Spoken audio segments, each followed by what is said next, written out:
బట్టతలతో బాధపడుతున్నారా? Latest technique తో Shriroop cosmetic clinic లో హెయిర్ ట్రాన్స్ప్లాంటేషన్.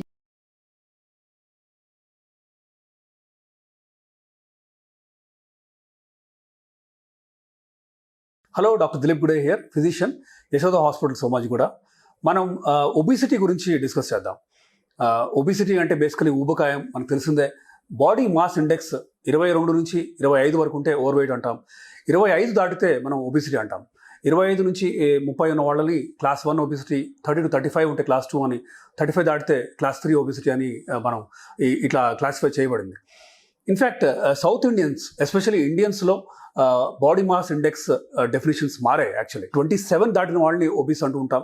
కానీ ఇండియన్స్ అండ్ సౌత్ ఏషియన్స్ మాత్రం WHO స్ట్రింజెంట్ BMI గోల్స్ పెట్టింది. అంటే 25 దాటిన వాళ్ళని ఒబిస్ అనటం, 23 to 25 ఉన్న వాళ్ళని ఓవర్ వెయిట్ అనటం. ఎందుకు అంటే ఇంత స్ట్రింజెంట్ రూల్స్ ఎందుకు? బేసికలీ అంటే 23 దాటగానే BMI బాడీ మాస్ ఇండెక్స్ 23 దాటితే వీళ్ళలో మెటబాలిక్ సిండ్రోమ్ రిస్క్ పెరుగుతుంది. మెటబాలిక్ సిండ్రోమ్ అంటే నథింగ్ బట్ 4 పిల్లర్లు ఉన్న ఒక డిసీజ్. 4 పిల్లర్లు ఏంటి? డయాబెటీస్ వచ్చే risk, pre diabetes or diabetes. Then ఇంకొక pillar pre hypertension or hypertension. Then మూడో పిల్లర్ ట్రైగ్లిజరైడ్స్ ఎక్కువ ఉండటం, మంచి కొలెస్ట్రాల్ తగ్గటం, HDL తగ్గటం. దెన్ 4గో పిల్లర్ వేస్ట్ సర్కంఫరెన్స్ ఎక్కువ ఉండటం, అంటే విసరల్ ఒబిసిటీ ఎక్కువ ఉండటం, అంటే పొట్ట దగ్గర ఫ్యాట్ ఎక్కువ ఉండటం. సో ఈ 4 పిల్లర్స్ వల్ల మెటబాలిక్ సిండ్రోమ్ రిస్క్ కొంత BMI ఉన్న, అంటే 23 ఉన్న, ఒక 25, 26 ఉన్న ఒక వైట్ పర్సన్కి సిమిలర్ రిస్క్స్ ఉన్నాయి అని స్టడీస్లో తేలింది. కాబట్టి ఇలా స్ట్రింజెంట్ BMI గోల్స్ మన సౌత్ ఏషియన్స్కి, ఎస్పెషలీ ఇండియన్స్కి WHO సూచించింది. సో మనం ఒబీస్ ఉన్న పేషెంట్స్కి ఏం చేయొచ్చు అంటే, ఏ విధంగా ఒబిసిటీని మనం ట్యాకిల్ చేయొచ్చు? చాలామంది కష్టపడుతూ ఉంటారు. ఇన్ఫ్యాక్ట్ ఎక్సర్సైజ్ చేస్తున్నాం, మేము ఫుడ్ కూడా తగ్గించాం, కానీ బరువు తగ్గట్లేదు అని ఒక రకమైన నిరాశ నిస్పృహతో ఉండుంటారు. సో ఇలా కాకుండా అంటే మనం how can we help obese patients? దీనికి US FDA అప్రూవ్డ్ మెడిసిన్స్ ఏమైనా ఉన్నాయా అంటే, ఖచ్చితంగా మెడిసిన్స్ ఉన్నాయి.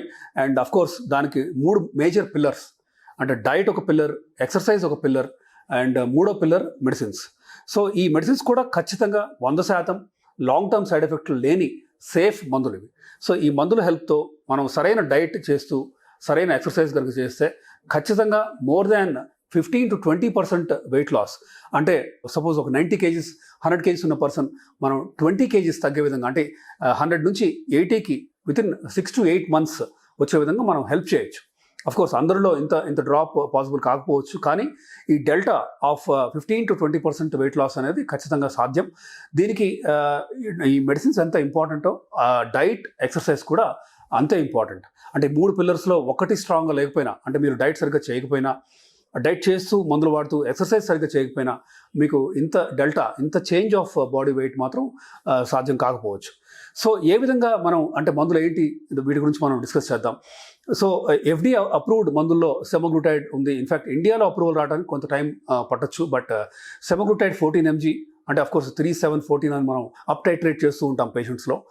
సెమాగ్లూటైడ్తో పాటు ఆర్లిస్టాట్, దెన్ ఇట్లా ఏకార్బోస్ కానీ, వోగ్లిబోస్ కానీ, మెట్ఫార్మిన్తో పాటు, దెన్ ఇట్లా రకరకాల మందులు. ఇన్ఫ్యాక్ట్ ఇవన్నీ కూడా అప్రూవ్డ్ మందులు, ఎలాంటి లాంగ్ టర్మ్ సైడ్ ఎఫెక్ట్స్ లేని మందులు. సో వీటితో పాటు మల్టీవిటమిన్స్ కూడా ఇస్తుంటాం. యూజువల్గా ఏంటంటే ఫ్యాట్ అబ్జార్ప్షన్ తగ్గించే మందు ఓర్లిస్టాట్, అంటే ఇంటెస్టైనల్ లైపేజ్ ఇనిబిషన్ జరుగుతుంది. కాబట్టి ఈ ఓర్లిస్టాట్ వాడకం వల్ల ఇన్ఫ్యాక్ట్ స్టేటోరియా, అంటే కొంచెం ఫ్యాట్ ఉన్న లూజ్ మోషన్స్ అయ్యే ఛాన్స్ ఉంది. కాబట్టి ఫ్యాట్ సాల్యుబుల్ విటమిన్స్ అబ్జార్ప్షన్ తగ్గుతుంది. కాబట్టి మనం మల్టీవిటమిన్స్ కూడా ఇస్తుంటాం. అయితే మనం కార్బోహైడ్రేట్ అబ్జార్ప్షన్ తగ్గించాలి, ఫ్యాట్ అబ్జార్ప్షన్ తగ్గించాలి, దెన్ ఎపటైట్ తగ్గించాలి. దానికి సెంట్రల్ విధంగా, అంటే మనం తినగానే కడుపు నిండిన ఫీలింగ్ వచ్చేది బ్రెయిన్ నుంచి, బేసికలీ దాన్ని ఎపటైట్ సెంటర్ అంటాం. సో ఈ ఎపటైట్ సెంటర్ని ఇన్స్పైర్ చేసే టాబ్లెట్ ఇది సెమాగ్లూటైడ్ లాంటి మందులు.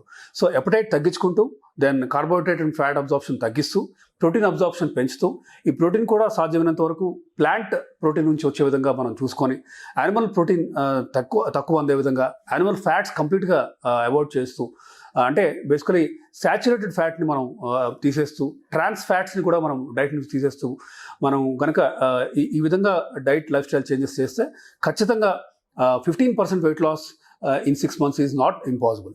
అది ఖచ్చితంగా మనం చేయగలం. అయితే డైట్లో ఏంటి, మనం ఎలాంటి మార్పులు చేయగలం? ఇన్ఫ్యాక్ట్ మీరు డయాబెటిక్ అయినా, డయాబెటిక్ కాకపోయినా మీరు ఒబీస్ ఉండి బరువు తగ్గే విధంగా మీరు కనుక ట్రై చేస్తున్నట్టయితే diabetic non diabetic obese patients అందరూ డయాబెటిక్ పేషెంట్స్ ఎలా తింటారో అలా తినమని మా రికమెండేషన్ బేసికలీ. అంటే ఇప్పుడు షుగర్ తీసేయటం, డైట్ నుంచి కంప్లీట్గా షుగర్ అనేది తీసేయటం, అది బెల్లం అవ్వచ్చు, హనీ అవ్వచ్చు, స్వీట్లు ఇన్ ఎనీ ఫామ్ కంప్లీట్గా ఇవన్నీ. టీ కాఫీలో కూడా షుగర్ వేసుకోకుండా కనుక మీరు అంత తీవ్రంగా కనుక ఈ పథ్యం పాటిస్తే ఖచ్చితంగా మీ బాడీ వెయిట్ మీరు నియంత్రించుకోగలుగుతారు, మీ వెయిట్ లాస్కి మీరు హెల్ప్ చేయగలుగుతారు. అయితే అదేవిధంగా oily food, anything fried items కంప్లీట్గా పక్కన పెట్టి, దెన్ నాన్ వెజిటేరియన్లో రెడ్ మీట్ కంప్లీట్గా అవాయిడ్ చేస్తూ, దెన్ ఫిష్ ఆర్ చికెన్ తీసుకుంటూ అప్పుడప్పుడు బేసికలీ, అండ్ ఎగ్ వైట్ మాత్రమే తీసుకుంటూ ఎల్లోని పక్కన పెడుతూ, దెన్ ఈ విధంగా అంటే ఫ్యాట్ ఇప్పుడు మిల్క్ తీసుకునేటప్పుడు టోన్డ్ మిల్క్ అంటే 2% ఫ్యాట్ ఉన్న మిల్క్ తీసుకుంటూ, ఈ 2% మిల్క్ నుంచి చేయబడిన కర్డ్ తీసుకుంటూ, సోయాబీన్స్ ఎక్కువ తీసుకుంటూ, సోయాబీన్స్కి సంబంధించిన అన్ని మంచివే, ఇన్ఫాక్ట్ సోయా మిల్క్ మంచిదే, అఫ్ కోర్స్ యాడెడ్ షుగర్స్ లేని సోయా బీన్స్ తీసుకోవచ్చు, మీల్ మేకర్ సోయాతో చేసిన తోఫు అవ్వచ్చు, ఇట్లా. దెన్ వెజిటబుల్స్లో ఎలాంటి లిమిట్ లేదు. ఇన్ఫ్యాక్ట్ పచ్చి కూరగాయలు ఎన్నిసార్లు తినగలిగితే అన్నిసార్లు తినమని మేము రికమెండ్ చేస్తూ ఉంటాం. ఈ టొమాటో, క్యారెట్, కీరా, పల్సెస్, బీన్స్, లెగ్యూమ్స్, ఇవన్నీ కూడా మిల్లెట్స్, ఇవన్నీ కూడా మీరు సేఫ్గా తీసుకోవచ్చు. సో కాంప్లెక్స్ కార్బోహైడ్రేట్స్ని ఎంకరేజ్ చేస్తూ, సింపుల్ కార్బోహైడ్రేట్స్ని పక్కన పెట్టి, ఆయిలీ ఫుడ్ అండ్ ఇట్లా ఫ్రైడ్ ఫుడ్స్ని మీరు కనుక అవాయిడ్ చేస్తే ఖచ్చితంగా మీ బాడీ వెయిట్ నియంత్రించబడుతుంది. You can achieve good weight loss. So ఇలా కాంప్లెక్స్ అంటే ఒబిసిటీ ఈజ్ నాట్ జస్ట్ అంటే ఒక సింగిల్ ట్రీట్మెంట్, ఒక మందు ఇచ్చి తగ్గిపోతుంది వెయిట్ అని అంటానికి కాకుండా, ఇట్లా మల్టీ ప్రాంగ్డ్ అప్రోచ్తోనే మనం ఒబిసిటీని మనం ట్యాకిల్ చేయగలం, ట్రీట్ చేయగలం. సో ఇలా diet, exercise, of course exercise ఇంటెన్స్గా చేయాలి. ఎక్సర్సైజ్లో 2 రకాలు మనం రికమెండ్ చేస్తూ ఉంటాం. ఏరోబిక్ అండ్ కార్డియో ఎక్సర్సైజెస్ చేయాలి, weight bearing, muscle building exercises కూడా రికమెండ్ చేస్తుంటాం. అంటే ఇవాళ మీరు వెయిట్స్ లిఫ్ట్ చేస్తే రేపు కార్డియో ఆర్ రన్నింగ్ చేయమని మనం రికమెండ్ చేస్తుంటాం. సో ఇట్లా ఎక్సర్సైజ్, డైట్ అండ్ మెడిసిన్స్తో ఖచ్చితంగా నాన్ డయాబెటిక్ ఆర్ డయాబెటిక్ పేషెంట్స్లో ఒబిసిటీని మనం ట్యాకిల్ చేయగలుగుతాం. And almost 15 to 20% weight loss కూడా కొంతమందిలో సాధ్యం. Thank you.